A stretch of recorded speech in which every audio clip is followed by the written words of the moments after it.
December is almost over, so it's time to play my TBR game for the new year for the first time. But before we do that, I need to tally up how I did in December. So I DNF'd the bone season, so that doesn't count either way. I read How to Stop Time. I did read Flawless. I did read Feminism is for Everybody. I DNF'd Pocahontas, and I read Rewrite Upon Sticks. Aurelium doesn't count towards this game, so, but I did read that just to flaunt that I did finish my entire TBR.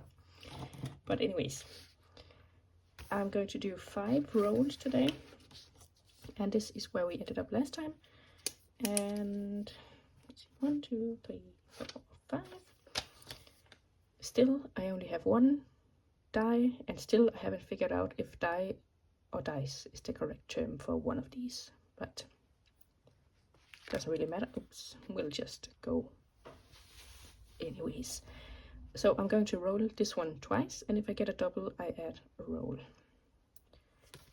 So a 2 and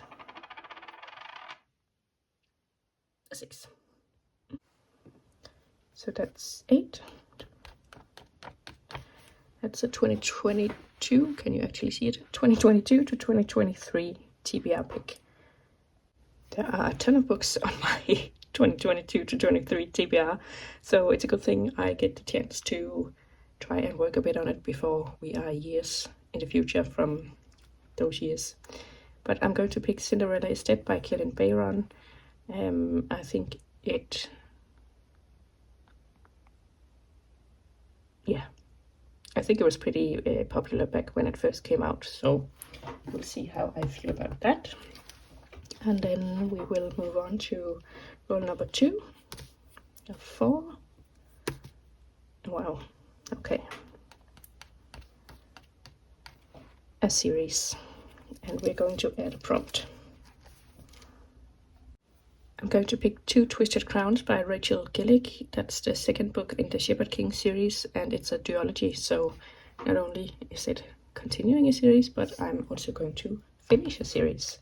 So that's great, because I do have a bunch of series ongoing that I really should be working on. So roll number 3, a 1, and a 3. Another 22 to 23 TBR. I'm going to pick A Magic Steeped in Poison by Judy I. Lin, and that's the first one in a series called The Book of Tea. It's also a duology, so it'll be off my list, hopefully, pretty soon. And I think I actually heard, or like had this out on audiobook, maybe it wasn't this one. But yeah.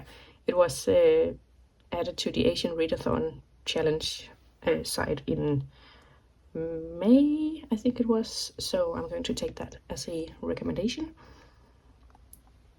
And let's move on to roll number 4. A 2 and a 3. A list. And by list, I mean... Gonna move that out of the way. I have a number of challenges back here. Like I'm doing the numbers thing, and then I'm doing our fantasy and 100 books before 50, and the hardest reading challenge you'll ever do. So I'll have a browse and see what I can come up with. Prompt number 16 in the fantasy bingo board is Orcs, Trolls and Goblins. And I'm going to read Legends and Lattes because I recently bought that one, and I've been meaning to get to it because everybody loves it. So hopefully I'll love it too. And let's move on to roll number 5. 4 and a 1. Just a blank space, so that means we pull a prompt from the jar.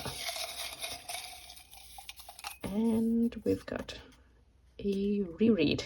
Okay, let me have a think about that one. I am going to pick The Hunger Games because, like everybody else, I love that book.